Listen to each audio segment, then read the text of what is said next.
시선집중 3부의 문을 열겠습니다. 국민의힘 전당대회 열기가 아주 뜨거운데요. 조금 전 2부에서 김기현 당대표 후보 전화로 만나봤는데요. 이번에는 청년 최고위원 후보를 스튜디오로 모셨습니다. 바로 장해찬 후보인데요. 인사 나누겠습니다. 어서 오세요. 안녕하세요. 장해찬입니다.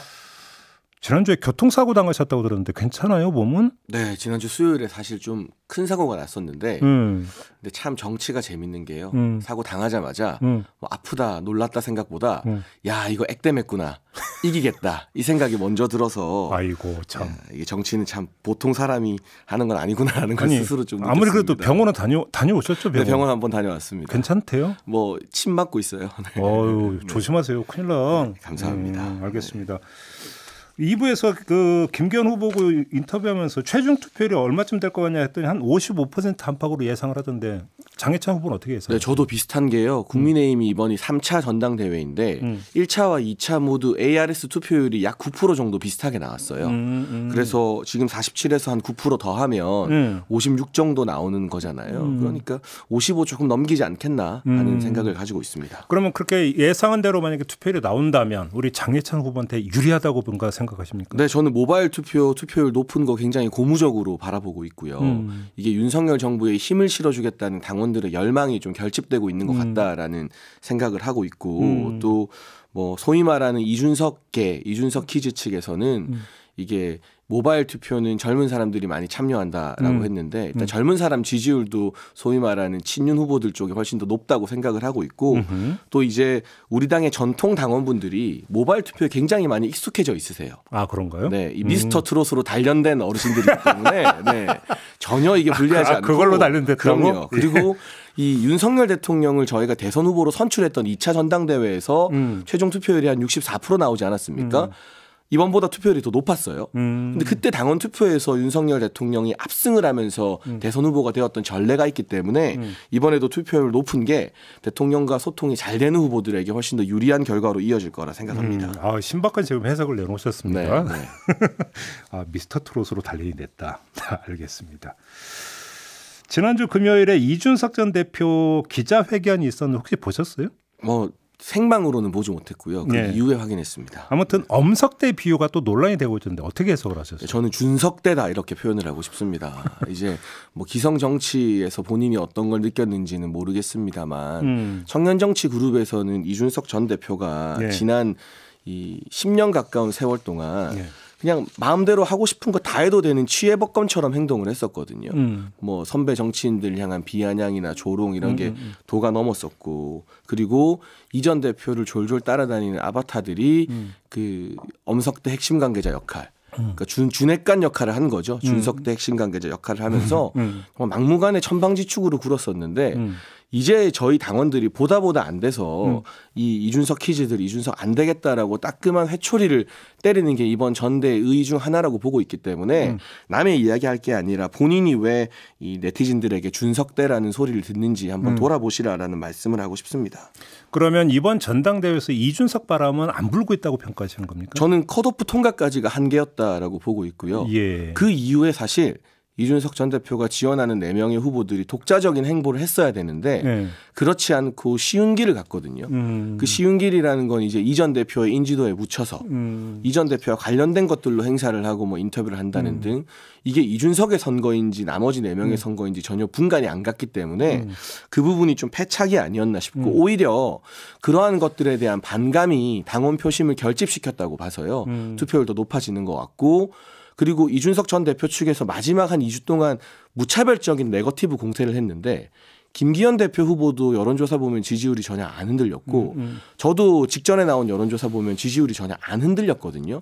그런 네거티브를 이 마지막 최후의 수단으로 삼는 모습이 과연 개혁인가 하는 의문이 들어서 본인들이 가지고 있는 뭐 개혁이라는 단어에 대한 상징성까지도 잃어버리는 다 잃은 선거가 아니었나 싶습니다. 네거티브 관련해서 좀 이따 좀 다시 그러니까 질문을 드리도록 하고 그러면 예를 들어서 지금 천하람 그 당대표 후보의 경우로만 한정을 해서 한번 질문을 드리면 네.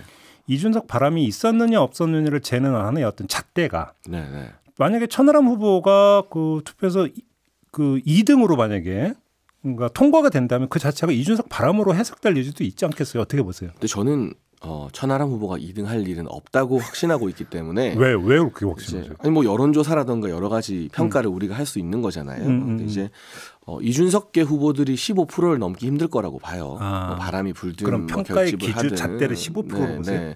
그 15% 넘기 힘들 것이다라고 개인적으로 전망을 하고 있고 4명 다 뭐 당선권과는 한참 멀지 않나라고 생각하는데 천하람 후보 입장에서는 전대 이유가 더 관건이 될 것 같아요. 왜요? 전대까지는 이준석 그늘을 못 벗어나고 치렀거든요. 그런데 이제 어쨌든 천하람이라는 정치인이 이번 전대 통해서 좀 많이 알려지지 않았습니까? 그렇죠. 그러니까 전대 이후에 얼마나 빨리 이준석과 결별하느냐. 여기에 따라 천하람이라는 정치인의 성장 여부가 달려있다.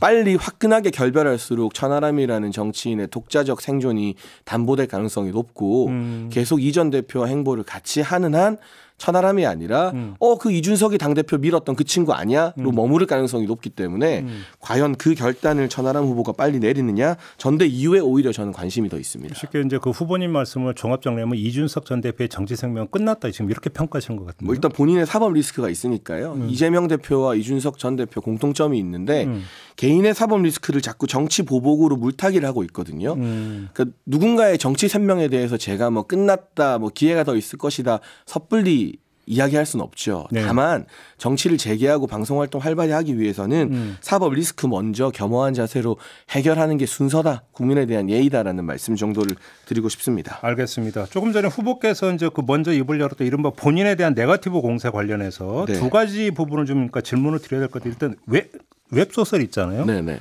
거기서 지금 이름을 삭제하고 이런 나중에 그렇게 하셨죠. 네네. 왜 그러셨어요? 그러니까 일단 이게 100% 허구인 판타지 소설이다라는 입장에는 변화가 없고요. 다만 제가 이 논란이 불거졌을 때 그럼에도 불구하고 본의 아니게 염려하게 되신 뭐 연예인 팬분들에게는 죄송하다는 입장 거듭 밝히지 않았습니까? 그런 차원에서 출판사 측에서 연락이 와서 굳이 이렇게 불필요한 오해 계속 남겨둘 필요가 있겠느냐.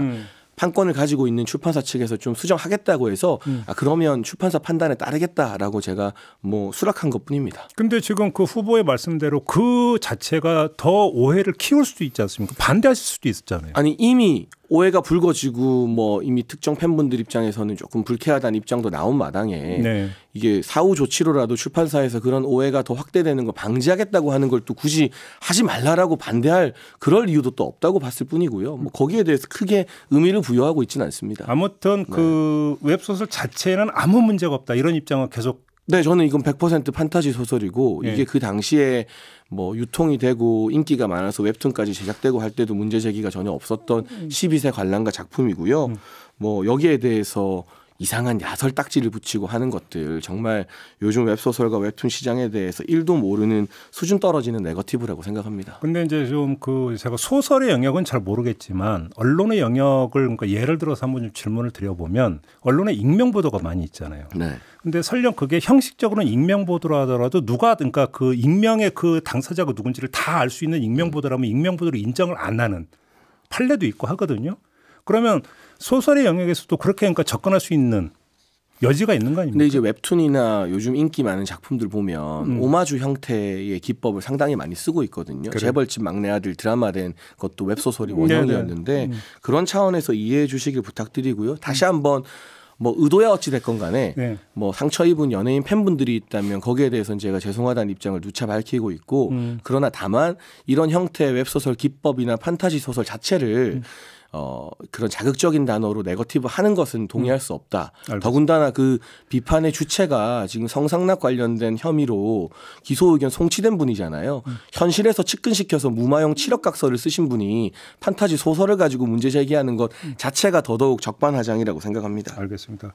그 자동차 모임에 대해서 어떤 말씀 주시죠? 아니 그 친구들끼리 자동차 동호회 한 건데 보시면 아시겠지만 뭐 그 페이지에 여러 영상이 올라왔었던 것 같은데요. 제가 일일이 확인하지도 못했고 다만 저나 제 차량이 나오는 영상 중에 불법적인 주행을 한 영상은 전혀 없다라고 100% 확인이 된 사항이라서 뭐 그 부분에 대해서 10년 전에 친구들과 동호회 활동했던 것까지 뭐 불법 레이싱 의혹이다 이렇게 네거티브 하는 건 최근에 장예찬에게 네거티브 할 게 너무 없으니 자꾸 하이에나처럼 저의 과거만 뒤적이는 것 같아가지고 좀 보기 안 좋습니다. 지난주에 저희가 이기인 청년 최고위원 후보고 인터뷰를 할 때 두 가지 점을 제기를 하더라고요. 첫 번째는 중앙성 침범 등 위험을 담보하는 레이싱 모임을 운영한 것 자체가 문제다.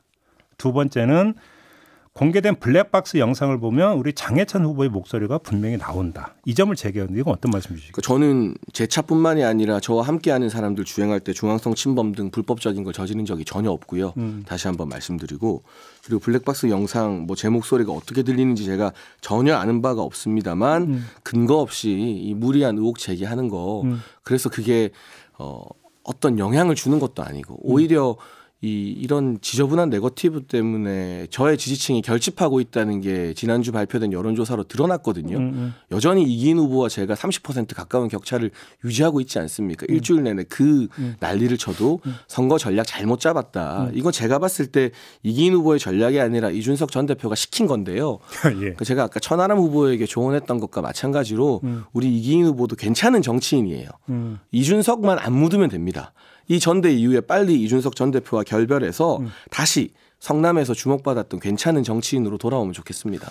이 관련해서 이기인 후보는 한문철 TV에 제보했다고 했는데 우리 후보님도 한문철 TV에 혹시 연락해 보셨습니까? 네, 저 변호사님과 통화 한번 했습니다. 뭐라고 하던가요? 그러니까 이런 정치적인 사건에 본인 이름을 자꾸 언급해서 언론 플레이하는 것 자체에 대해서 유쾌하지 않다라고 말씀하시더라고요.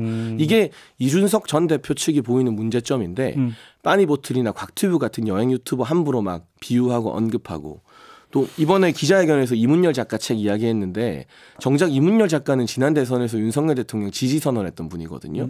뭐 한문철 변호사님도 그렇고 본인들의 정치적 공세를 위해서 대중에게 많이 알려진 연예인을 함부로 이렇게 언급하는 것 자체가 좀 신뢰되는 행위는 아닌가 하는 생각을 해봤으면 좋겠습니다. 그래요. 그러면 계속 이제 이준석 전 대표에 대해서 이제 계속 여러 가지 말씀을 주시는데 그럼 종합해서 이준석 전 대표도 꼭 전하고 싶은 말씀이 혹시 있으세요? 그러니까 제발 반성과 성찰이라는 단어에 대해서 고민해봤으면 좋겠다라는 말씀 드리고 싶어요.